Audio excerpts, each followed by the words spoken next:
Vamos testar o meu áudio, tá bom? Era uma vez, lá em São José de Penalva.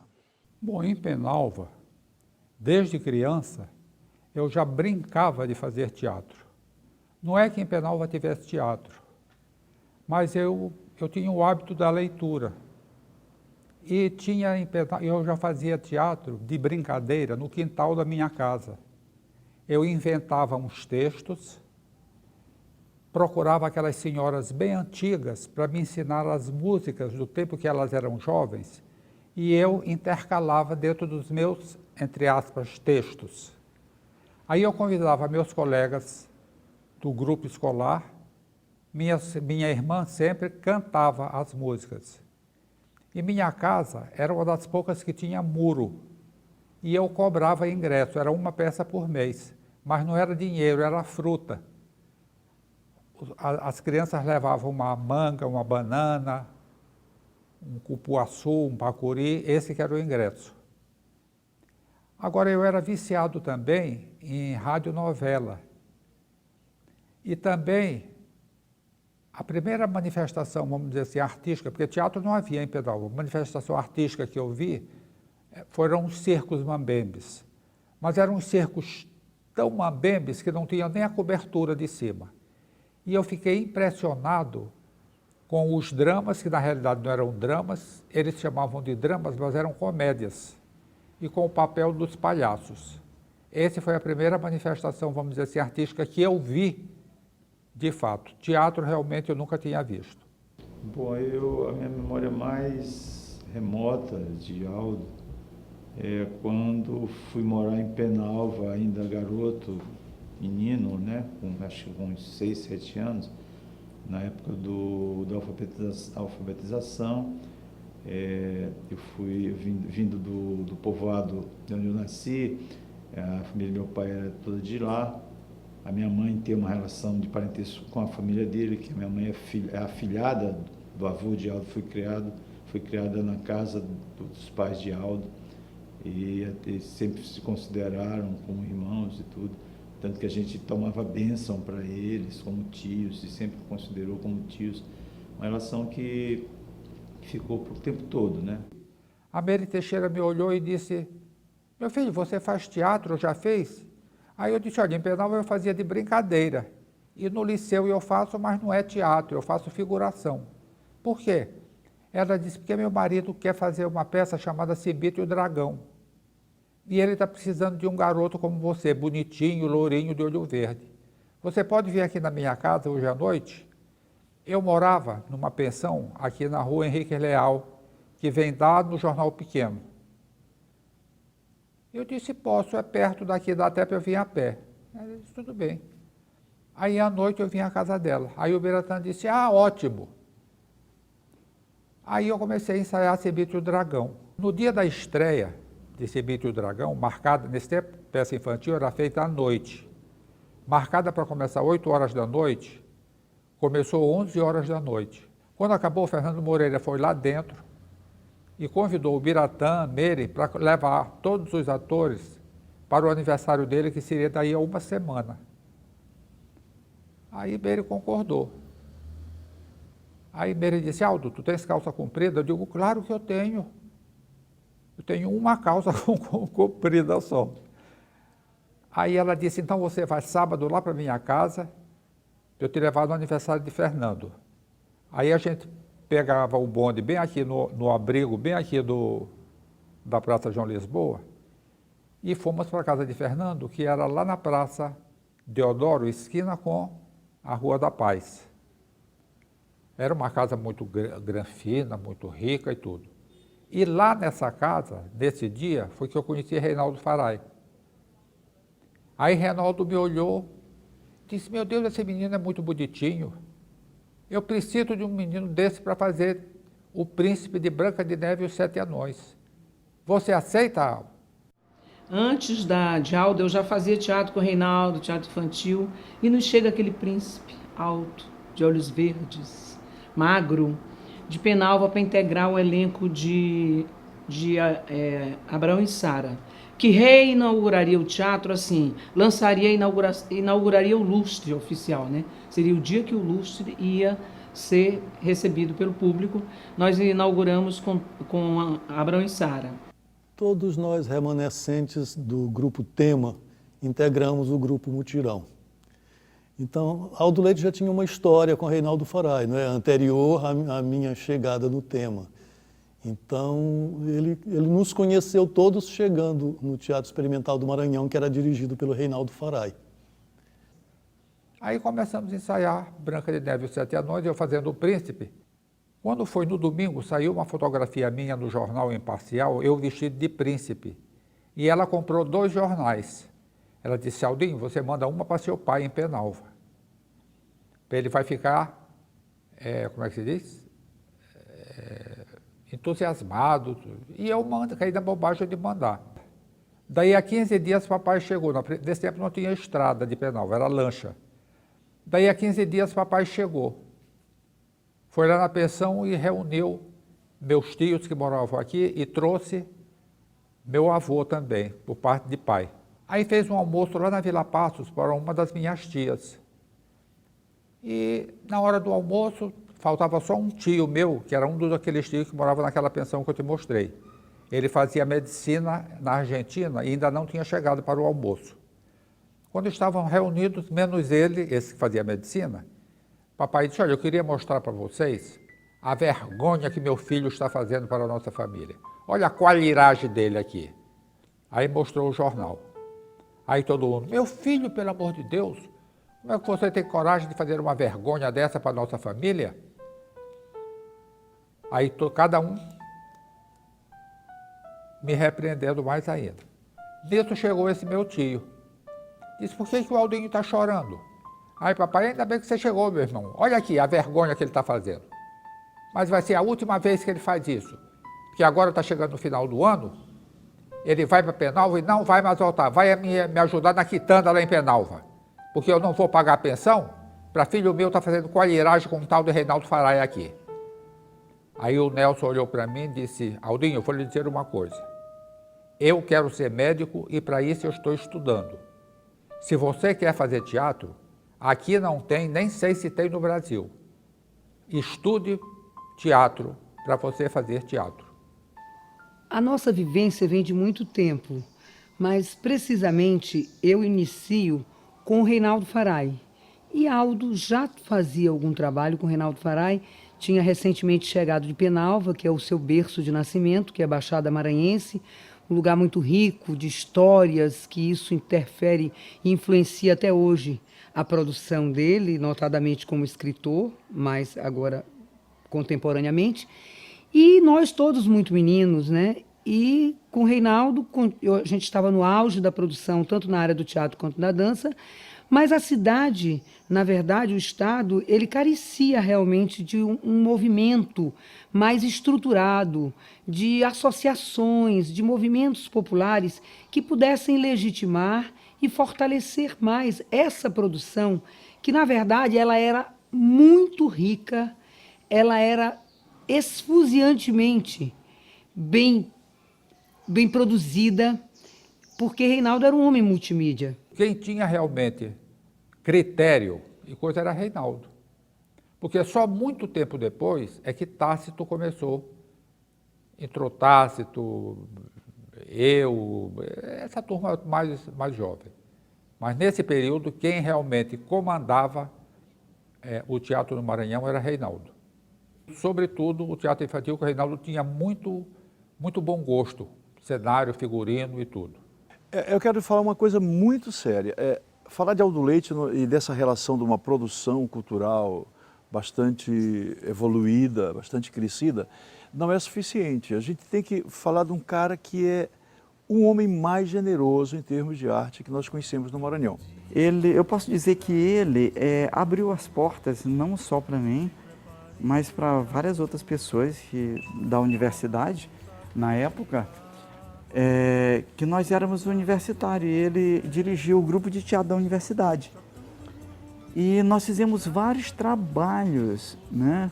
Eu fiz vários trabalhos junto com ele, onde eu fui experimentando e fui criando coisas. Ele me deu a oportunidade de criar, né? De experimentar tanto figurino quanto cenário. A década de 70 e 80, segundo a história do teatro no Maranhão, é muito dinâmica, com muitos grupos, surgimento de muitos grupos, muitos jovens trabalhando em teatro. Então, nosso encontro se deu exatamente nesse momento de grande evolução do teatro no Departamento de Assuntos Culturais da Universidade Federal do Maranhão. E o Aldo, ele era o instrutor ou o curador do grupo de teatro da universidade, onde eu também me inscrevi e participava ativamente, juntamente com o Cineclube Uirá, que não existe mais.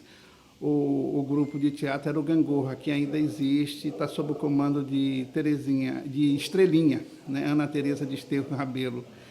E nessa época, o Aldo tinha também uma atuação muito grande no samba, nas escolas de samba em São Luís, especialmente na turma do quinto. A gente sempre se afinou muito nas ideias a partir do teatro, a partir dessas discussões, a partir dessa relação, fortaleceu o lado do amigo, porque aí fora do movimento teatral maranhense, a gente se encontrava em festas.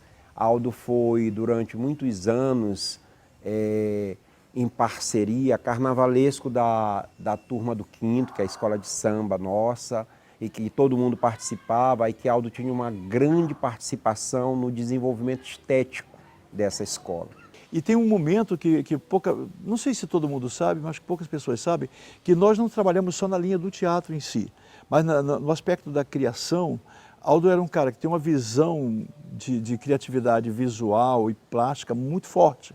Então, quando eu fui chamado para a turma do quinto, ele já era um cara que também desfilava na turma do quinto, e nós começamos a criar juntos figurinos, adereços e tudo. Então, eu era o carnavalesco, ele era o figurinista, por exemplo, o estilista. Ele não gostava de ser chamado assim, mas, na verdade, nós criamos um processo de trabalho que começou a infernizar um pouco o Carnaval do Maranhão e proporcionou uma beleza carnavalesca muito grande, que, com toda a modéstia, a gente fez muito carioca que veio para cá, tipo Arlindo Rodrigues e outros, ficarem boquiabertos com o que a gente produzia na turma do quinto. O Aldo, ele era um dos principais expoentes das artes cênicas, mas ele atuava em todos os segmentos, né? Podemos partir? Podemos, mais distante. O restante da carga já está a caminho das caravelas. Não quero que me tomes por mal, mas Pedro deverá casar-se com a arquiduquesa Leopoldina. Mas não vamos deixar-te desamparada. Hoje mesmo partirás para Pernambuco, onde esposarás o mais belo dos meus oficiais. Um colar de brilhantes para que enfeites o berço do bebê e um dossiê de 12.000 contos de réis. Lobato, vamos acabar logo com isso! Mademoiselle, por favor! O rei nada pode fazer! Teatro de boneco, essa forma mágica de teatro que cada vez mais está abrindo novos espaços, anteriormente restrito às feiras nordestinas, às praças e às ruas, agora conquista espaço também nas salas de espetáculos.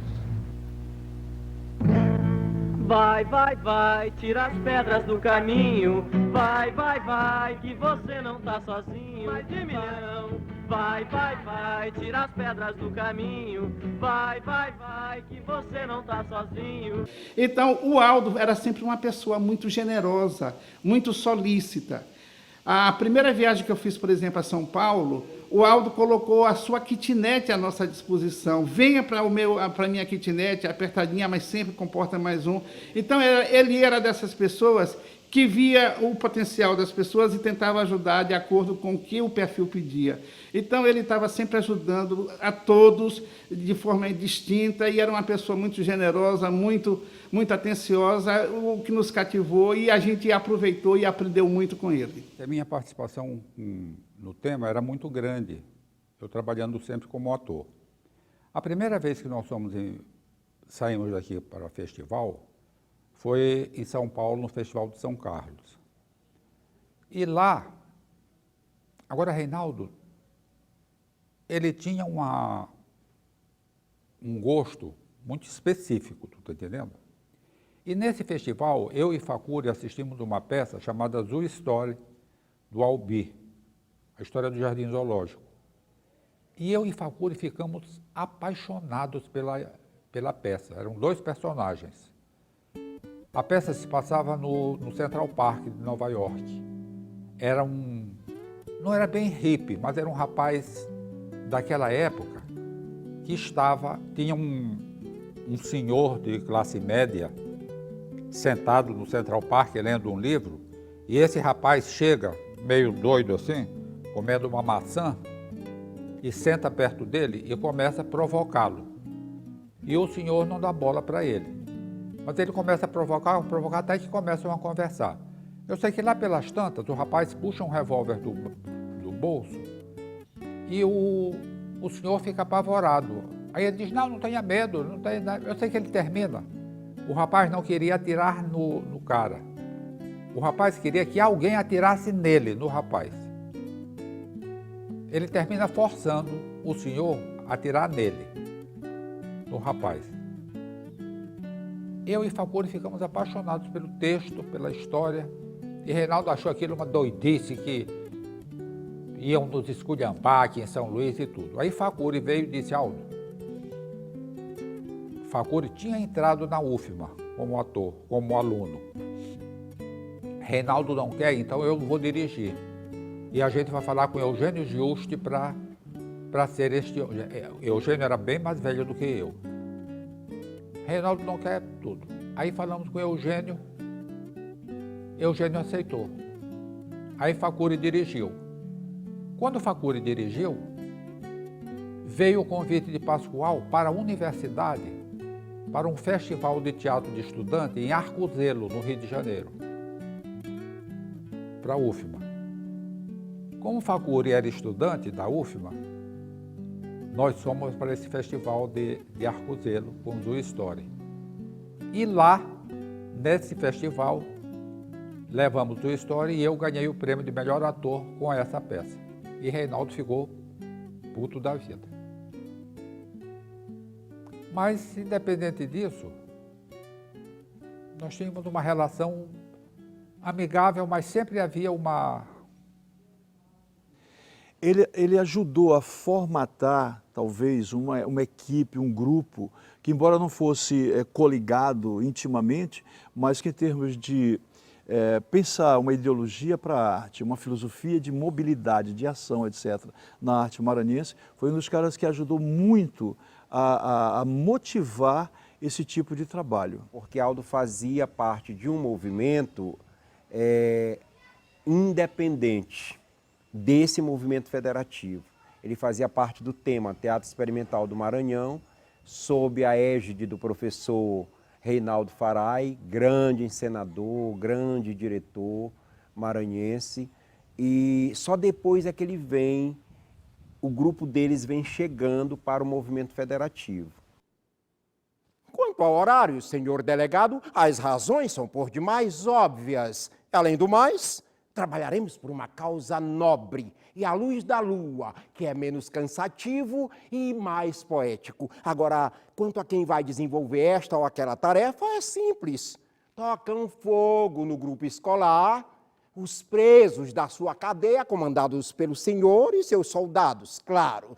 Distribuição dos diabinhos de porta em porta fica com Quinquinha e as professoras e as serventes da escola. Quanto ao restante da militância, ficará encarregada de aplicar anestesia na bicharada. E vamos prosseguir com nossa reunião, que não temos tempo. Não sabemos o que estará sendo preparado pelo nosso adversário. Motoclube de tantas tradições, revelado entre os grandes vencedores. Teu nome vive em nossos corações e nos lábios de muitos torcedores. Campeões de mil feitos gloriosos. Eu falo que é generoso porque Aldo jamais ele promoveu uma competição. Ele jamais se afastou do companheiro que produzia. Ele, muito tempo, ele passou tentando organizar as coisas, percebendo nitidamente a diferença de um período, por exemplo, de arte que era curtido, que era realizado por Reinaldo Faray, e um período que a gente, já na década de 70, vislumbrava outras produções. Reinaldo não parou no tempo, é verdade. Ele foi um cara que muito fez configurar um processo artístico no Maranhão, que também evoluiu, que também se modernizou. Mas Aldo fazia uma espécie de conexão intelectual e que ajudava ajudava a provocar, ou, aliás, promover um trânsito tranquilo entre as pessoas que faziam arte. Então, os mais jovens, isso eu aprendi com Aldo, e mais do que com qualquer outra pessoa, até com Cecílio Sá, por exemplo, que trabalhou com a gente, Aldo um dia também foi trabalhar com ele, eu aprendi com Aldo que a produção cultural, artística, na área de artes cênicas desse estado, estava dependendo de uma vontade, não é, generosa de todos nós. E que todos os caras e caras que começavam a aparecer, a crescer, precisavam ser incentivados. Então, com a federação, esse lado político, em princípio, Aldo não participou direto, mas como produção artística, ele participou também. Não só a federação, como associação e tudo, mas todos os grupos que nasciam, com um garoto ou uma garota que tinha a possibilidade de deslanchar, ele me convidava principalmente a incentivar isso mais. Então, todos os grupos do entorno do Laborarte e do Tema, por exemplo, TEA e todos os outros, gente que começava a escrever, gente que começava a dirigir, ele ajudava, ele se predispunha a colaborar, a contribuir técnica e teoricamente com eles.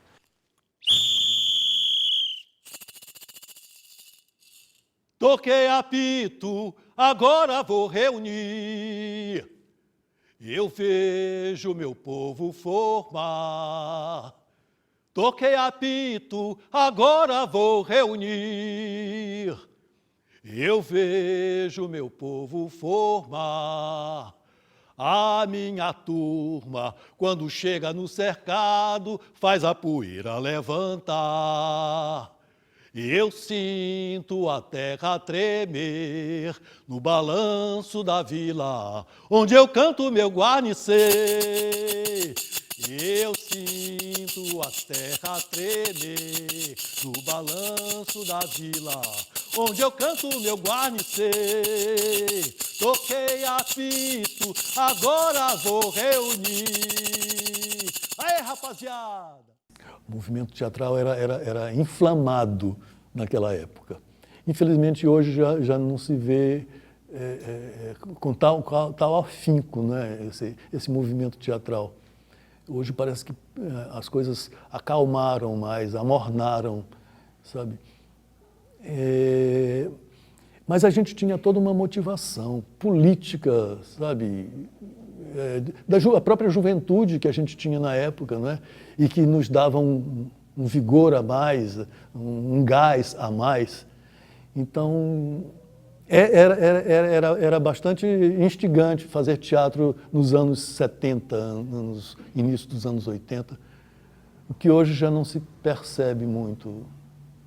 Está bem diferente. Havia uma troca muito grande entre os grupos locais e os grupos do interior do estado. Nós conseguíamos reunir nem só os grupos locais, como também os grupos do interior do estado. Nós trazíamos esses grupos do interior do estado, que juntamente com os grupos locais, com o grupo do Anjo da Guarda, de Cláudio, com o grupo de Torinho, com o grupo de... O de Reinaldo nunca participou. O Laborarte, o Tema não participava. O Gangorra, o Mutirão, a gente se reunia e trazia esses grupos do interior. E fazíamos umas apresentações ali no Beco do Silva. Não sei se Torinho se lembra, fazíamos umas apresentações ali. essa união desses grupos é que eu acho muito importante. Eu gosto muito de Aldo, admiro muito Aldo como dramaturgo. Aprecio muito o trabalho dele como diretor, mas acho que ele libera um pouco a mais o ator, em vez de manter as rédeas presas, como a gente tinha tido experiência com o Reinaldo Faray no Tema, que mantinha todo o espetáculo rigidamente controlado, sabe? A fala do ator, a movimentação cênica, a ambiência, a iluminação, tudo era muito controlado, rigidamente. E Aldo já não tinha esse comportamento, ele deixava um pouco mais à vontade o ator em cena para a sua própria criação. É um homem que ama profundamente, ama sem nenhum pudor. E isso fez com que ele tivesse uma trajetória muito feliz, muito alegre, mas também muito complicada. Porque quando a gente se entrega totalmente para o que a gente faz e gosta, a gente pode ser atropelado. E Aldo conseguiu também equilibrar isso e resolver-se de uma forma bastante madura.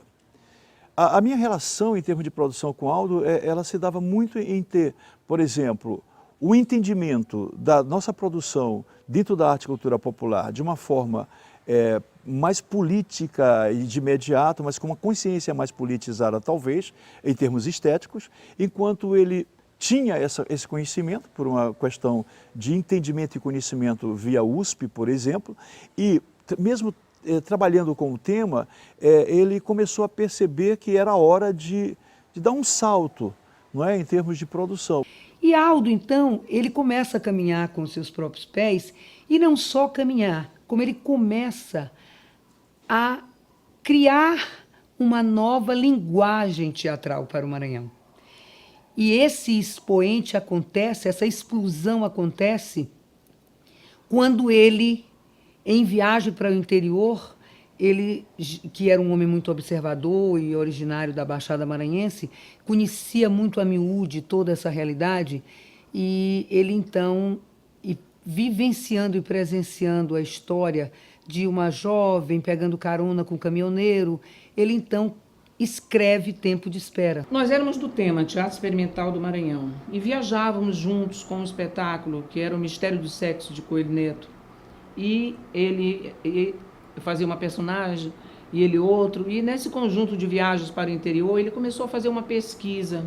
Ele propôs que fizéssemos uma pesquisa sobre a vida do interiorano, ponto de vista de alguns valores, como a virgindade, o casamento, os sonhos das moças, né, de o que elas esperavam do estudo, da vida, se pretendiam ficar lá. E depois de colher todo esse material, ele juntou esses questionários, né, ele juntou uma ideia, conversando com o Reinaldo, um dava uma ideia, outra, sobre como compor um trabalho em cima desse apurado, né?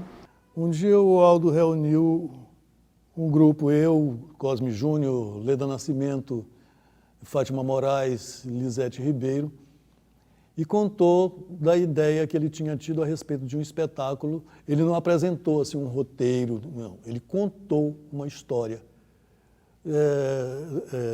a respeito do espetáculo, a ideia que ele tinha tido a respeito do espetáculo, das viagens que ele fazia com o Tema, que estava fazendo uns espetáculos no interior. Nessas viagens no interior, o que eles observavam na beira de estrada mesmo, aquelas casas muito humildes, adolescentes, meninas se oferecendo para caminhoneiros, pessoal que passava.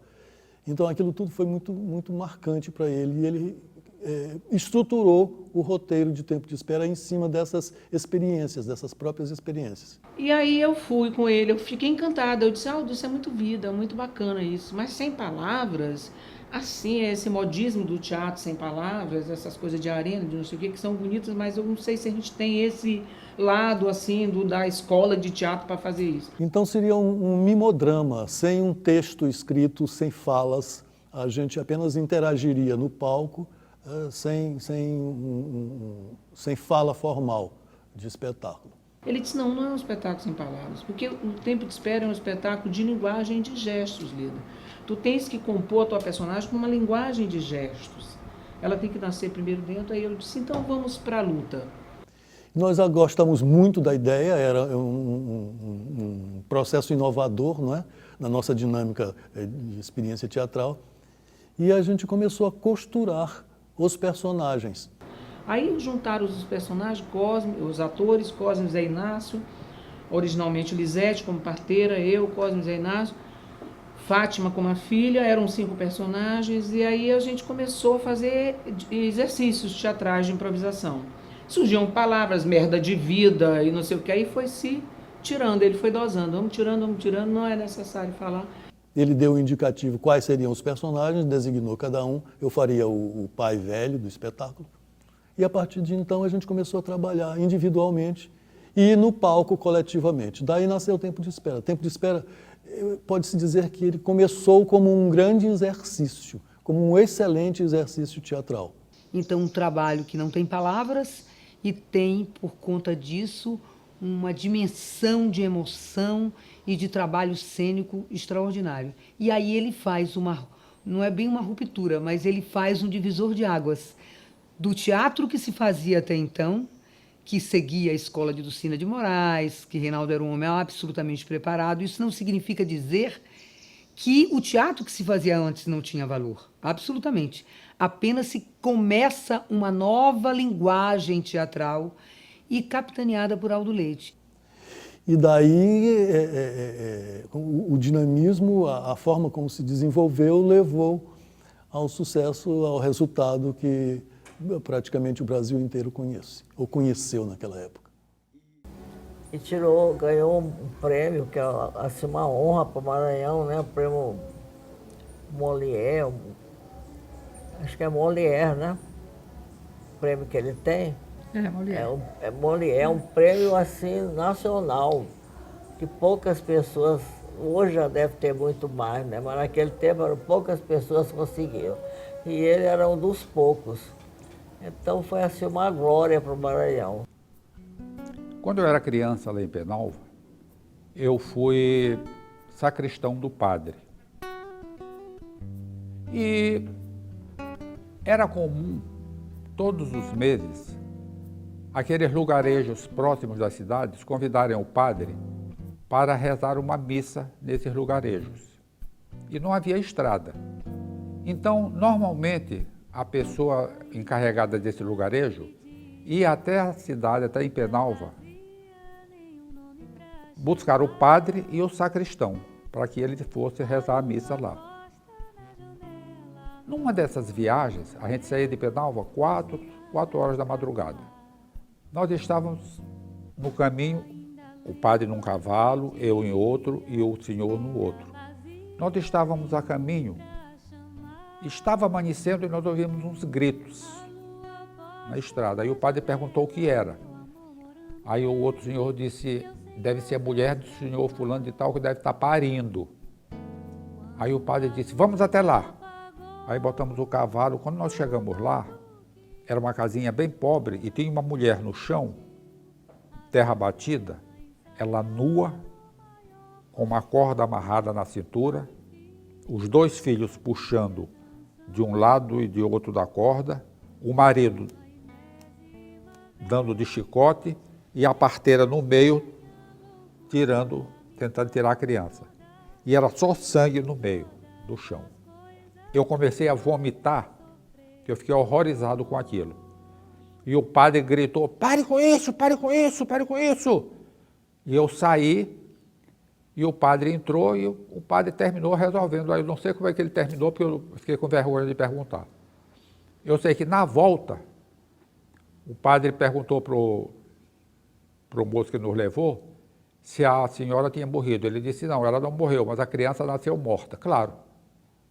O padre disse, por que nasceu morta? Ele disse, porque a criança, o pequeno não veio de cabeça, o pequeno estava atravessado. E eu sei que aquele parto, não, ficou na minha cabeça, ficou na minha mente. Então isso foi uma das imagens que me ficou e que eu incluí em Tempo de Espera. E deu certo, porque a gente depois foi vendo, Aldo era uma pessoa muito cuidadosa. Fizemos um estouro enorme em São Paulo. Eu saía nos jornais assim, Leda Nascimento está no Teatro Aplicado. Aí eu dizia para Aldo, até aí morreu Neves fumando charuto. Quem é Leda Nascimento em São Paulo? Ele dizia, olha, aí saía assim, os novos baianos estão não sei aonde, não sei o quê, Leda Nascimento do Teatro Aplicado, porque eles fincaram muito na mulher e no velho, né? E às vezes em Cosme, saía muita coisa com a gente. Aí me convidaram para fazer a campanha do Bradesco, eu, Cosme e Zé Inácio fizemos a campanha do Natal, eu fazia ajudante da parteira, e foi filmado em Itu, quer dizer, começou a abrir portas, ele dizia, olha, cuidado, hoje nós acertamos, amanhã nós podemos errar. Então nós somos maravilhosos no meio da cidade grande, brigando com as nossas armas, um trabalho nosso com as coisas nossas. Na hora que a gente incomoda, a gente brilha, a gente começa a incomodar, começa a ver ciúme. Então tenha cuidado, amanhã a gente pode errar. Isso foi uma coisa muito interessante que eu guardo no coração e no ensinamento para o resto da vida de aula. Sempre isso, hoje acertamos, amanhã nós podemos errar. Não se deslumbrem. Nunca saiu, acho que nunca saiu da cabeça de todos o fator da humildade. Todos nós sempre fomos muito humildes, o nosso comportamento sempre foi bastante pé no chão, sabe? Sabíamos das nossas origens, sabíamos do nosso potencial, mas não ficamos deslumbrados. Nada disso foi uma questão de deslumbramento, não. Foi muito bom, foi muito gratificante e achamos que foi merecido, sabe? Porque o nosso trabalho tinha muito valor.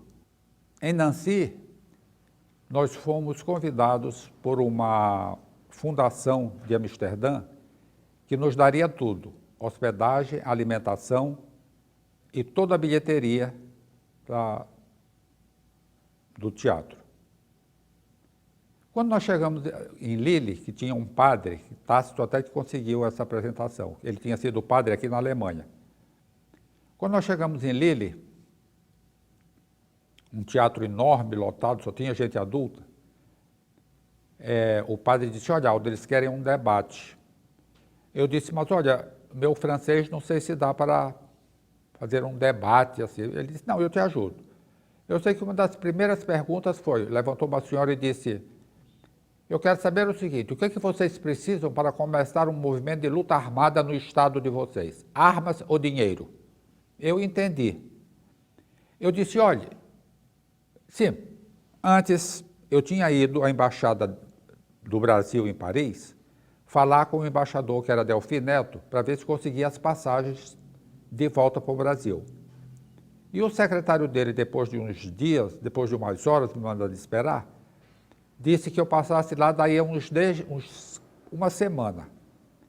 E eu tinha um tabuleiro que eu levava uma porção de bijuterias, de índios, não sei de quê, para vender aquilo para arrumar dinheiro, tá entendendo? E eu sei que eu estava na porta da embaixada, quando desce um rapaz de paletó, aí ele me olhou e disse assim, olha, quando eu passar aqui, que eu piscar o olho, você me acompanha. Só fale comigo quando eu falar com você. Eu digo, tudo bem. Aí quando ele passou, ele piscou o olho, eu desci. Quando ele desceu a escadaria do metrô, eu desci atrás dele. Aí ele disse, o que o secretário do ministro lhe disse? Ele disse, ele mandou que eu passasse aqui daqui a uma semana. Ele disse, ele vai fazer, vocês participam de algum movimento de luta armada no Brasil? Eu disse, não. Ele disse, eles vão fazer uma pesquisa na vida de vocês. Se vocês participam de algum movimento, nem volte aqui. Porque senão, vocês vão presos quando chegarem no Brasil. E outra coisa, não falem com nenhum brasileiro sobre problema de política. Avise seu elenco. Eu digo, tudo bem. Tudo bem. Aí quando nós chegamos lá em Lille, que essa senhora perguntou isso, eu me lembrei do rapaz.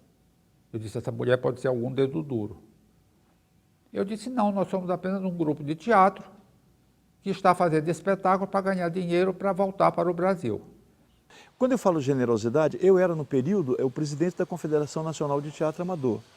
Eu não precisaria ir à Europa, mas eu, sendo maranhense, amigo e co-participante desse grande trabalho de tempo de espera, que foi desde ao grande festival nacional da Federação de Teatro, da Confederação Nacional de Teatro Amador no Brasil, até a peça ir para São Paulo e tudo, Aldo me convidou e fez questão, e como eu tinha a facilidade de deslocamento pelo cargo que eu estava exercendo, em termos de passagem, diária e tudo, eu fui para a Europa com Aldo. Ele não precisava me levar, mas eu quero te dizer como ele gostava de puxar todo mundo que estava começando a crescer para abrir esse universo de conhecimento.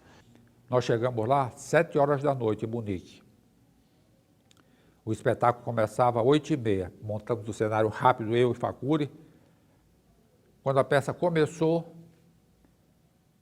eu não trabalhava como ator, tu sabes, né?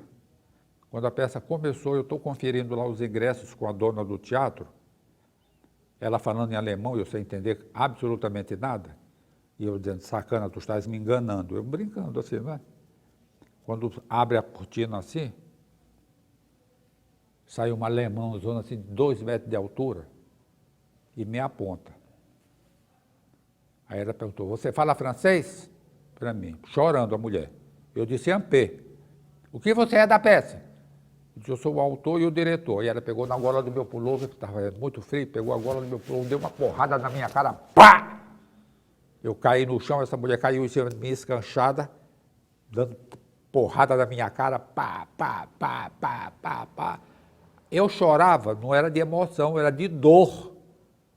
Aí a dona do teatro veio e tirou a porra da mulher. A mulher tinha quase 2 metros de altura. Tirou a mulher de cima de mim, e a mulher chorando, desesperada, em cima de mim, e eu no chão, sabe assim, a mulher me afogou aqui no pescoço. Enfim. No dia seguinte foi um senhor de idade, era na hora do parto. Um senhor de idade que na hora desmaiou na plateia. O elenco já estava acostumado. Lá chamaram uma ambulância e tiraram o homem do palco, da plateia, na maca. Esse cordão eu não quero, é falso. Então não danço. Não tem promessa que me faça enganar o santo. E se na hora do baile o santo desconfia que no meu pescoço só tem joia falsa, quem é castigada sou eu. Eu atuei em muitas peças de Aldo Leite e isso começou quando eu estava na universidade e recebi um panfleto do professor Barichella para fazer teatro. Mas o primeiro diretor nosso do Teatro Gangorra da Universidade Federal do Maranhão naquela época era Tácito Borralho. E Aldo estava viajando em turnê com Tempo de Espera, que ele esteve em todo o Brasil, depois esteve na França, em Nancy, na França. E quando ele voltou, eu fui assistir Tempo de Espera. No terceiro dia, aliás, no terceiro dia, tinha uma menina lá que era nossa intérprete, uma jovem, assim, de seus 20 anos. Ela chegou para mim, quando começou a peça, ela disse, estava chovendo muito, fazendo muito frio. Ela disse, o cônsul do Brasil está aí. Eu disse, me apresenta. Ela disse, Deus me livre, senão eu perco meu emprego, eu trabalho no consulado. Eu disse, então me mostra quem é. Aí ela abriu a cortina assim um pouquinho, disse, olha, aquele moço gordo ali com aquela menina morena. Eu digo, então tá, pode deixar. Quando terminou a peça, eu fiquei bem na porta de saída do teatro. Como estava chovendo muito, aí, quando eles foram se aproximando, eu disse, a menina disse assim, papai, está chovendo, ela falou em português.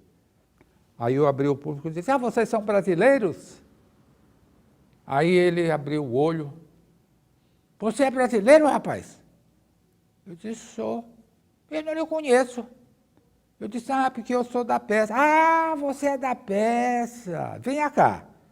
Aí pegou do meu braço, me levou assim para um canto, sentou num sofá.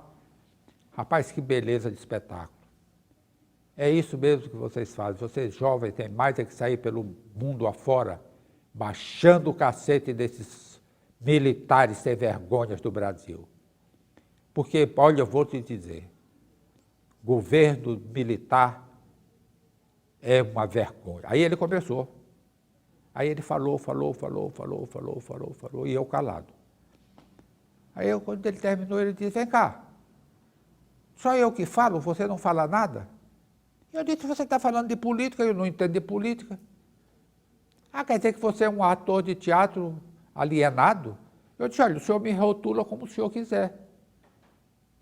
Mas eu entendo de teatro, de política, não. Seu grupo também acha isso? E ele era do Pará. Eu disse, vamos lá no camarim. Aí nós já tínhamos um sinal, ela abriu o olho assim. Aí chegamos lá no camarim, eu abri o olho. Eu disse, olha gente, esse senhor aqui é do Pará, não disse que ele era o cônsul. Ah, que bom, açaí, não sei o quê, tacacá, não sei o quê. Aí ele, aí vocês também não gostam de política? Aí eu pensava, ah não, política não, pelo amor de Deus, você não vê que... Aí... Sim, aí eu tinha dito, olha, sabe por quê? Eu queria que... O senhor sabe onde é o consulado? Ele disse, sei. Eu disse, será que o senhor podia me dar o endereço? Porque eu não falo alemão, e eu queria pegar um táxi, mostrar para o taxista, para ele me levar, que eu queria ir lá convidar o cônsul e os funcionários para vir assistir nossa peça. Isso antes de ir para o camarim. Ele, antes de eu sair, eu lhe dou o endereço, tudo direitinho em alemão, para você ir lá. Tudo bem, ele chegou no camarim, depois dessa confusão toda, ele falar com os atores, tudo. Quando ele foi saindo, eu disse, o senhor não me deu o endereço do cônsul. Você besta, rapaz, o cônsul sou eu. Quase que eu levo uma fria. Aí eu segui de lá, a gente veio para Lisboa, e de Lisboa viemos para o Brasil, porque não aceitamos os convites nenhum na Europa. E eu gostei demais do tempo de espera. Gostei, eu fiquei pensando naquele cenário, nas personagens. E depois, então, ele foi contratado, aliás, ele já estava sendo contratado, quando ele chegasse aqui em São Luís do Maranhão, por Mário Cella, pela Universidade Federal do Maranhão, para ser nosso diretor cênico do Grupo Universitário Gangorra. E foi daí que começou a nossa parceria, a nossa amizade teatral por muito tempo. E ele começou a dirigir as várias peças do Grupo Gangorra, e também nós fazíamos parte do Grupo Mutirão, o Grupo Gangorra, fazia uma parceria, né, partilhava as nossas peças do Gangorra com o Mutirão. E começou aí a nossa história. E foi uma história, na verdade, muito longa, muito tempo de história, com muitas peças, né, muitas direções, muitas produções. E eu participava como atriz. Eu era, assim, como uma atriz predileta de Aldo Leite.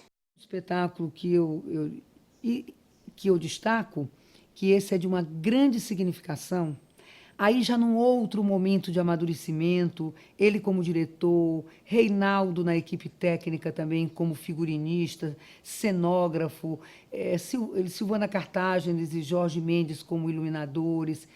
E nós, então, realizamos A Casa de Bernarda Alba, de Garcia Lorca, que é um texto, como todos sabemos, que tenta traduzir a Revolução, a ditadura espanhola, se passa por volta de 1936, exatamente o ano em que o próprio Garcia é assassinado pela ditadura Franco, e esses são 6 mulheres, né, numa casa, e a Bernarda Alba representa exatamente essa ditadura. Esse espetáculo teve uma trajetória nacional, fomos a vários estados, fizemos temporada em vários estados, participamos de vários festivais, e ele teve uma resposta, inclusive com o público, muito importante. Não, eu não entrarei. Pepe Romano, tu irás correndo vivo pela escuridão dos caminhos. Porém, um dia cairás. Desçam-na da corda. Minha filha morreu virgem. Levem-na para o seu quarto e vistam-na como uma donzela. Ninguém diga nada. Ninguém diga nada. Ela morreu virgem. Avisem para que ao amanhecer dobrem os sinos. Não quero choros. É preciso olhar a morte cara a cara. Silêncio, cala-te, já te disse. Lágrimas, só quando estiveres só. havemos de nos afundar todas num mar de luto. Ela, a filha mais nova de Bernarda Alba, morreu virgem. Ouviram? Virgem. Silêncio, silêncio! Já disse! Silêncio! A Casa de Bernarda Alba, essa montagem, ela foi para celebrar os 10 anos de que o Mutirão, o Grupo Mutirão e o Maranhão representou oficialmente o Brasil no 16º Festival Internacional de Teatro. E para celebrar esses 10 anos que o Maranhão tinha conseguido essa conquista com o espetáculo Tempo de Espera, em 78, portanto, a gente faz esse trabalho, que repercute, inclusive, por esse mote também.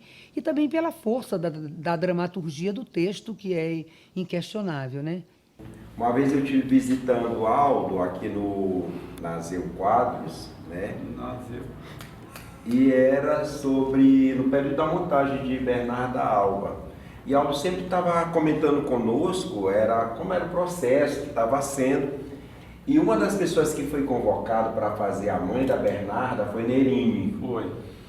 E eu me lembro uma vez que Aldo contou que... E eu fiquei assustado, porque eu não sabia de Nerine como atriz, mas Nerine como cenógrafa, como diretora. E ela também redutor foi muito. Pois é, e aí Aldo me disse que Nerine aceitou e que o grupo ficou meio assim, né, sem saber, meio atordoado. E eu perguntei, vem cá, Nerine, vai dar conta do recado? Ele disse, não, mas eu já preparei Reinaldo, porque Reinaldo...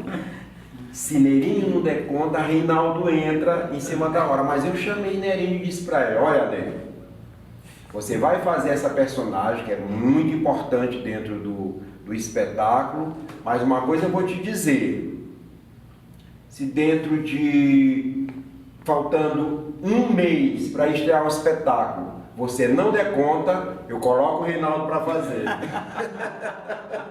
Mas Aldo Leite tinha uma facilidade enorme de convencer as pessoas, né, de que essa pessoa era capaz de fazer. E ele fez isso comigo, né? Ele, às vezes, eu ficava sozinha com ele, ele me mantinha com ele para me preparar. É claro que eu era amadora e eu estava trabalhando com uma equipe de atrizes de alta qualificação, né? Nos anos 70, quando, de volta de Belo Horizonte, passei 2 anos em Belo Horizonte, quando voltei para São Luís, já começando a trabalhar com música, fui para o Laborarte e tive envolvimento com essa proposta de música, de teatro tudo juntos, dentro da dimensão do trabalho artístico que o Laborarte propôs e executou. E logo depois, quando saí do grupo, o Aldo me convida para trabalhar num espetáculo, para compor. Eu já tinha uma experiência do Laborarte, de alguns espetáculos que eu tinha feito música, e como a gente tinha essa proximidade penalvenses, os dois, penalvense de registro, né? Ele me procura para isso, e foi para mim um momento muito especial, porque eu estava iniciando, né? Eu estava dando os primeiros passos e tal nessa história de compor e tudo.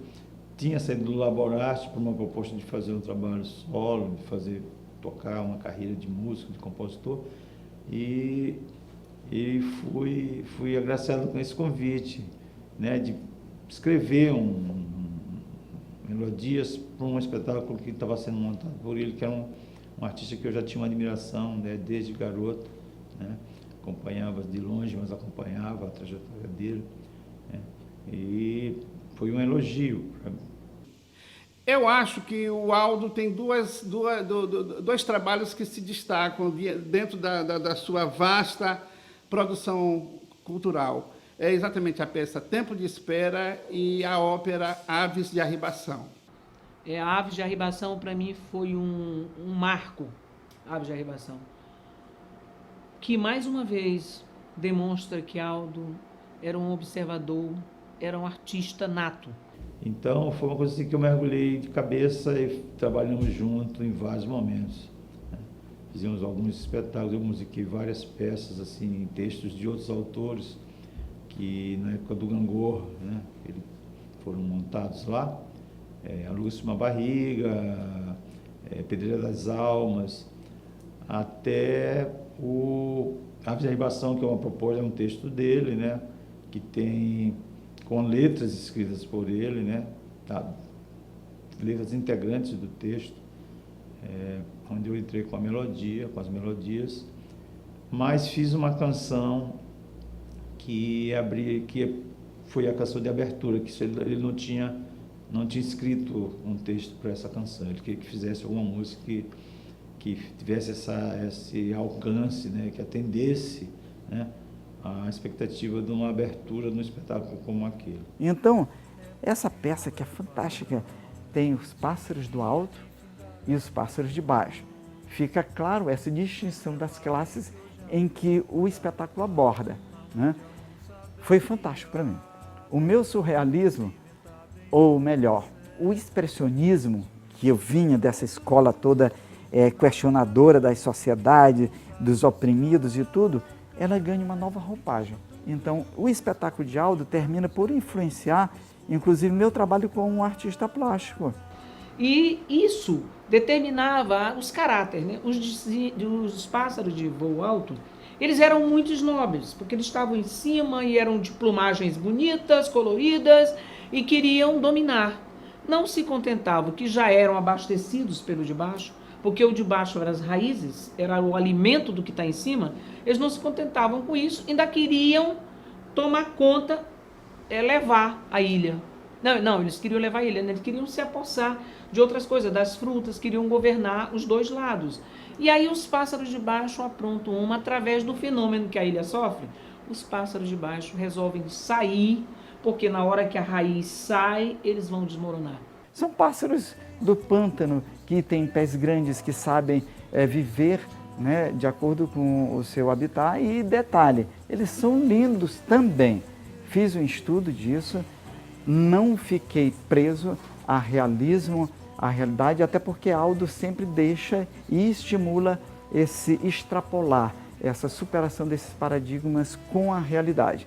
Foi um marco esse espetáculo, nós fomos no Festival de São Paulo, fomos assim aplaudidos em pé, que era um espetáculo assim, maravilhoso, porque tinha tudo que era para ter um trabalho e viajando com todo aquele cenário, o cenário feito todo de amarras de cipó colorido, de elementos como linholene, malhas pintadas, cabeças feitas, confeccionadas pelo maravilhoso Miguel Veiga. Então, um espetáculo multicolorido com um recado político e a gente arrebatou lá os prêmios todos. Eu e meu nobre colega, o periquita australiano, vemos aqui, neste lugar tão paradisíaco, a convite do nosso amigo, o Papagaia, para ver e planejar, para todos aqui, planejar algo que fosse sustentável para todos esses bichos aí de baixo dessa ilha um tanto quanto perigosa. Para tanto, o nosso amigo Papagaio, ele pede que nós planejemos alguma coisa muito especial para compor um novo cenário para todos vocês aí de baixo. Aldo recebia a gente na casa dele, do Calhau, era fantástico. Aldo passava as experiências dele, contava tudo pra gente. Tinha prazer de receber a gente. Era como um mestre passando seus ensinamentos. Saboroso para a gente estava sempre em festas da casa de Aldo por conta, além das datas festivas, de aniversário, ou da família, ou dele próprio, ou de algum amigo muito mais próximo, ou do companheiro dele, de Jaime. Então tinha sempre muita festa na casa de Aldo. Eram festas alegres, eram festas onde só tinha pessoas do seu ciclo de amizade, do seu ciclo familiar, e eram festas onde todo mundo se queria bem, onde as pessoas se sentiam felizes. Ao longo de todo esse tempo que a vida nos fez encontrar e nós dois resolvemos que era um caminho a ser, era uma grande semeadura, era para ser semeado, eu tenho vivido muitas situações com Aldo. As situações de alegria, de curso natural da vida e situações de dificuldade, como algumas tragédias que aconteceram na vida dele e de perdas muito trágicas, e vê-lo sofrendo, vê-lo bem se desconstruindo aquela personalidade, aquela personagem que eu tanto respeito e continuarei respeitando sempre, mas vendo ele quer dar-se a intensidade de algumas dores tão grandes, foram momentos muito, muito marcantes em nossa vida. Mais tarde, quando ele já estava se formando, eu fui a São Paulo e fui lá no apartamento dele. Quando eu cheguei, tinha um rapaz, assim, da idade dele, já de 20 e poucos anos, moreno, bonitinho, menino. Aí ele me apresentou pro rapaz. Aí o menino disse, Jair, por que tu não dizes pro Aldo o que é que nós somos? Eu disse, Jair, qual é o problema, Jair? Ele disse, não, Aldo, sabe o que é? Nós somos namorados. E minha mãe adora Jaime. Ela não quer nem que Jaime lave roupa aqui, porque no prédio tem uma lavanderia. E minha mãe não quer nem que ele lave a roupa aqui. Ela que gostaria, ela é que lava a roupa dele. Aí eu olhei para o menino, simpático menino, agradável, tudo. Mas eu não sei quem, né?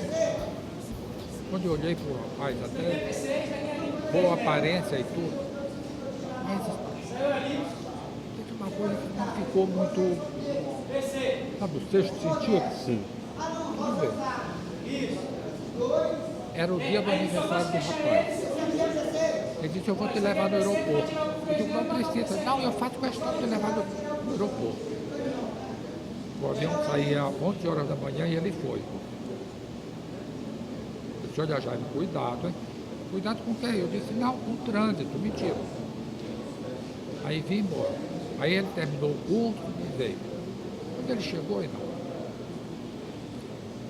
Passaram-se uns 4 meses. Ele não ligou mais para o rapaz. E nem o rapaz ligou lá para o pavilhão. Aí eu disse, Jaime, eu estou achando estranho tu não ligares e nem o rapaz ligar para ti. Qual é o telefone na casa dele? Para que tu quer saber? Eu digo, não, vim dar o telefone. Ele sempre não tinha celular, só que. Aí eu liguei para a casa do rapaz. Aí a mãe dele atendeu chorando. Disse, quem está falando? Eu disse, é da casa do Jaime. Ela disse, ô meu filho, pelo amor de Deus, eu não quis telefonar, porque eu não tive nem coragem. Meu filho morreu de AIDS. Nesse tempo, aqui só tinha um médico que fazia exame de AIDS. Eu disse, Jaime, vamos fazer um exame de saúde. Para que é? Custa saber como é que está a nossa saúde. Aí levei ele para fazer este exame, que era lá no edifício monumental. Aí cheguei lá, como não tinha placa, dizendo qual era esse celular do médico, ele aceitou fazer. Mas o médico sacou logo, era um rapaz jovem, um médico jovem. Aí fez. Aí o dia que nós fomos receber o resultado, quando nós entramos no consultório, ele disse, olha, eu tenho uma boa notícia, mas o seu amigo é uma péssima notícia. Eu disse, o que é? Você estava sozinho, não estava com ele não? Estava com ele. Ele disse, é uma péssima notícia e eu vou sair daqui do consultório. Fiquem só vocês dois. Seu amigo está com AIDS. Se atirou em cima de mim, chorando. Eu não chorei. Eu disse, calma já, para tudo tem jeito. Aí o médico disse, olha, mas tem um médico, aquele médico que sai do Fantástico. Dr. Drauzio Varela. Drauzio Varela. Ele disse, é o único médico no Brasil que tem os remédios, sabe que os remédios são importados. Não tem no Brasil. Vocês têm condição de ir a São Paulo? Eu disse, tem, ele inclusive estudou lá e eu também. Ele disse, então está aqui o telefone do Dr. Drauzio Varela. Aí ele começou a chorar, se atirou no chão. Aí fomos para casa e eu muito sério. Cheguei e deixei ele lá se bravejando no chão. Aí corri para a casa do Lúcio Nascimento, que estava no Cardeal. Aí lá que eu desmontei. Imediatamente a essas questões, a primeira pessoa que ele ligou foi para mim. Foi para mim que ele ligou nessas vezes, notadamente 3 vezes. Uma de um problema de saúde e outras 2 de grandes tragédias oriundas de perdas bruscas que aconteceram na vida dele. E termina por abalar todo mundo. Uma pessoa de relacionamento muito estreito com ele se suicida na casa dele. Essa pessoa era comum para a gente também, porque essa pessoa foi nosso amigo e contracenava com a gente também, nesses espetáculos, né, que nós experimentamos, né, juntos. Ele nesse dia não dava aula na universidade. E eu então fui dar aula. Quando eu voltei, eu notei que a mesa de café ainda estava posta. Aí eu perguntei para a empregada, eu disse, Jaime não tomou café? Ela disse, não, senhor, nem pediu café, nem se levantou para tomar banho. Nem tomou banho na piscina, porque quando ele não tem aula, ele às vezes toma banho. Aí eu bati na porta do quarto dele. Ele não abriu. Nesse tempo o vigia, o primeiro era um velho, esse já era um rapaz jovem. Aí eu disse, fulano, conheceste a casa do Calhão? Sim. Que tinha aquela varanda. Sim. E as portas eram de vidro. Eu disse, quebra o vidro dessa porta. Não volto para casa do pode quebrar. E depois da porta de vidro tinha uma cortina. Ele quebrou e eu disse, abre a cortina agora. Quando ele abriu a cortina, disse, Aldo, não venha. Não venha, pelo amor de Deus, não venha. Aí eu imaginei que eu não vi. Ele estava realmente enforcado. Além do Arco-Íris, de Aldo Leite, é uma peça que eu considero muito mimosa, muito graciosa. E foi uma peça muito bem recebida pelas pessoas que assistiam. Ou seja, as pessoas que tiveram a oportunidade de assistir com o nosso grupo. E essa peça, ela surgiu de um momento muito difícil de Aldo Leite, uma dor muito grande, da perda de seu companheiro, de seu amigo, de seu amante, uma pessoa que ele amou muito e que teve muito carinho. Foi um amor assim muito profundo, porque Aldo é assim, quando ele ama uma pessoa, ele ama profundamente, né? Ele se rasga por dentro com aquele amor. Então foi uma dor muito grande, e dessa dor ele colocou tudo nesse texto. Não é que é um menino que ele tem muitas brincadeiras de criança, porém ele brinca sempre que um dia ele vai para o céu. E isso era muito bonito. E todas as vezes que isso acontecia, eu me emocionava e às vezes eu até chorava atrás das cenas, né, de me lembrar. Porque eu contei para as atrizes porque ele tinha, né, escrito essa peça, que na verdade o amor que ele tinha por ele passou ali naquela peça. E teve também no dia do 7º dia, ele escreveu um texto que ele leu na igreja e que foi lindo, lindo, lindo. E que já era o prenúncio dessa peça. Eu ouvi Aldo na missa de 7º dia desse menino para ler um texto, ele se engasgou lá. Eu não sei se você estava na igreja de Santo Antônio. Foi um texto muito lindo, muito poético, muito tocante, uma coisa muito suave, porém muito bonita, muito infinita. E ele passou tudo isso para essa peça. Então, a origem dessa peça foi isso. Foi esse grande amor que ele teve na vida dele. Aldo se muda para a Ponta da Areia, abalado, vende a casa. Existe, nesse momento, uma quebra muito grande desse contato com esses amigos, né? Não sei se nós lembrávamos, ou nós lembramos muito dessa convivência com essa pessoa querida. Ele se afasta da gente, né?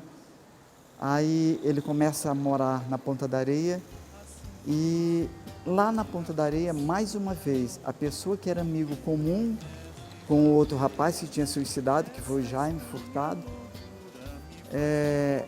o companheiro dele vai morar com o Aldo, e ele também comete suicídio, e de uma forma trágica, do 11º andar.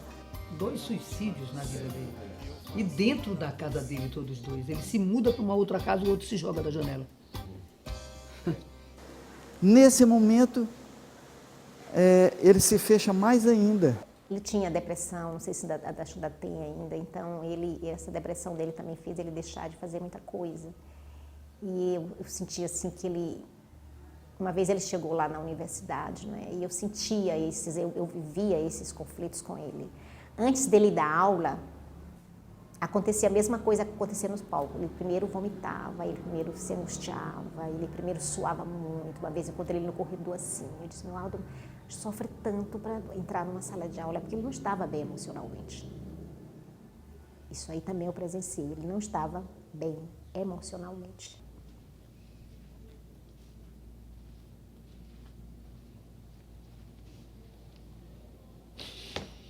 Calma.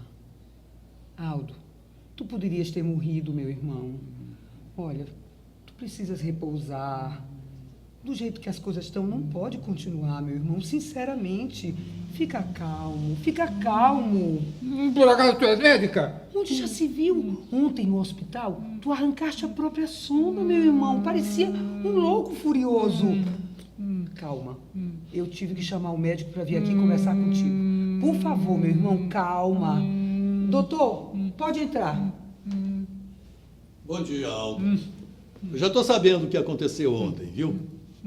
Aldo, para você melhorar, você vai ter que ficar sossegado mais um dia, mais uma semana, um mês, o tempo que for necessário.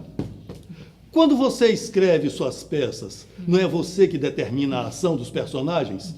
Pois aqui quem determina a ação sou eu, viu? Alguns personagens reais, eles acho que nascem com uma força interior, com alguns dons que se diferenciam concretamente das demais pessoas, ou de boa parte das pessoas. Aldo Leite é uma delas, dessas personagens, e que eu tenho a grata alegria de tê-lo como realidade na minha vida. Nós somos mais que parceiros, somos irmãos. Na noite do dia 19 de outubro de 2016, após gravar entrevista para este documentário e assistir ao último ensaio geral antes da estreia de Rainha da Zona com direção de Tácito Borralho, Aldo Leite pediu ao diretor Hinaldo Lisboa para que eu fizesse lembrar de 3 segredos que queria revelar e que não poderiam ficar de fora deste filme. Infelizmente, isso não foi possível. Naquela mesma noite, Aldo Leite passou mal e foi encontrado desmaiado em seu apartamento. Permaneceu internado por 2 semanas. Foi quando deixou o palco mais vazio e as cortinas se fecharam. Aldo Leite, o grande mestre do teatro maranhense, nos deixou.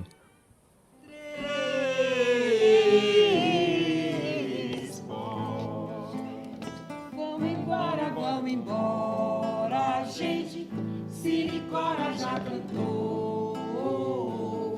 É preciso preparar o dia e findar a nossa dor. Se prepara que hoje a muda fala, aonde a onça bebe água. Se ventar bem forte, seca a fonte, enxotando os urubus, nos livrar dos gaviões e expulsar os carcarás. Enxotando expulsar os carcarás. 3 potes, 3 potes, 3 potes, pote, 3 potes, 3 potes, 3 potes, 3 potes, 3.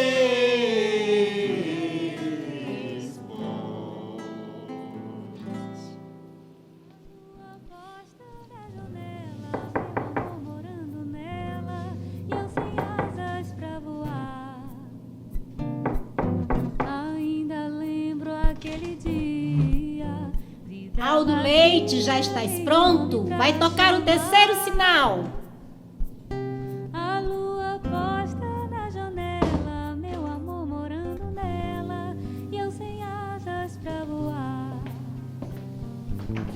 Quando a luz apagou, o batuque do meu coração pressentiu a tristeza ensaiada, ou maior qualquer tom. Assim fiz a primeira canção. Sabeis o que é o tempo? Por certo sabeis. Corre célere como um fôlego, um passo, ou quaisquer dessas ninharias com as quais ele próprio marca a vida da gente.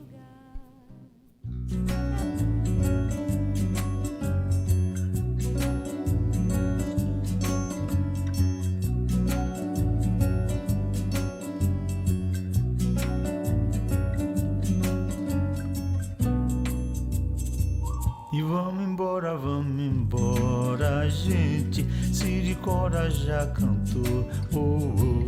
É preciso preparar. Que susto que eu tomei! De tanta pressa eu corri que a espada eu roubei! Depressa, lá vem o bicho! Esse gato velho de leite aqui de trás do meu queixo! É puro! Por que eu não me queixo? Isso! Jogue no bicho que o desencanto é na certa! Volta aqui de vez em mundo! Capaz de Satanás! Tua espada de força é menino Marcerais! Azul lança de alto, carrega que atira atrás! Voa, voa, meu cavalo, meu pangaré de aladão! Agora o meu cavalo de cão! É preciso preparar o dia de findar a nossa dor. Se preparem que hoje a muda fala, aonde a onça bebe água. Se ventar bem forte seca a fonte, enxotando os urubus, nos livrar dos gaviões, expulsar os carcarás. Enxotando os urubus, nos livrar dos gaviões, expulsar os carcarás. 3 potes, 3 potes, 3 potes. Meu Deus, que a vista enturvece! O que será que lhe acontece? Me sinto estranho por dentro. 3 potes, 3 potes,